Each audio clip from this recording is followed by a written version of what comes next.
the first children's story that I've written, but hopefully it will not be my last. I'm currently a middle and secondary English education major here at GU, and I hope you guys enjoy it. There once lived a deer named Rosie and her fly friend Zip. They loved exploring together. One day, Rosie and Zip traveled further than normal into a farmer's meadow. Suddenly they stopped when the smell of a sweet wind filled the air. "What could that be?" Rosie wondered. Zip replied, "It smells like a hug from summer, a kiss from a flower, a glimpse of happiness straight from Mother Nature. It smells like peaches," they both shout together. Rosie's eyes got bigger as she looked at all the peaches with joy. "Oh my, Zip, I've never seen so many peaches in one place," she said.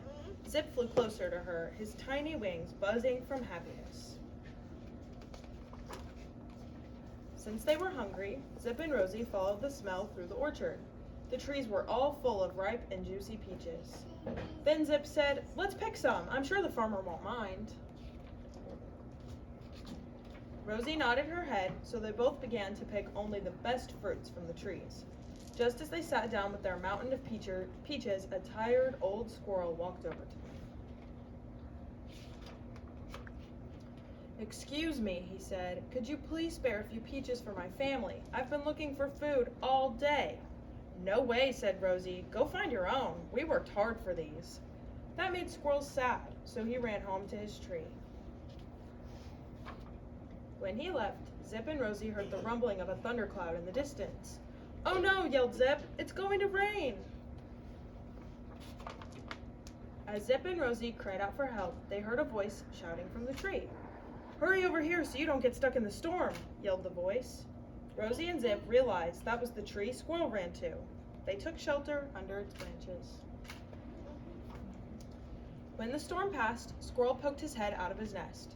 "Oh well, would you look who it is," said Squirrel. "I thought you were much too busy to leave your sweet peaches behind." "Yes, but then it started to pour, so we got scared." Rosie and Zip started to feel guilty for being so mean to Squirrel. Rosie and Zip realized they were being mean to Squirrel when they didn't share their food with him. He still let him stay at his home during the storm. Then Zip said, "I'm so sorry. We were too blinded by the goodness of peaches to see how we were only thinking of ourselves. I hope you can forgive us." "That's okay," replied Squirrel. "It has taken me a long time to gain enough wisdom to enjoy sharing. The more you do it, the happier you are to help others." "Just make sure you promise me one thing," he said. "Don't ever forget this moment and how much you needed help. There will always be people that you can help too." Rosie said, "Yes, Mr. Squirrel, I feel terrible for being so selfish." Then Rosie and Zip looked at each other, knowing what they needed to do. They ran back to the field and gathered as many peaches as they could carry to bring to Squirrel and his family.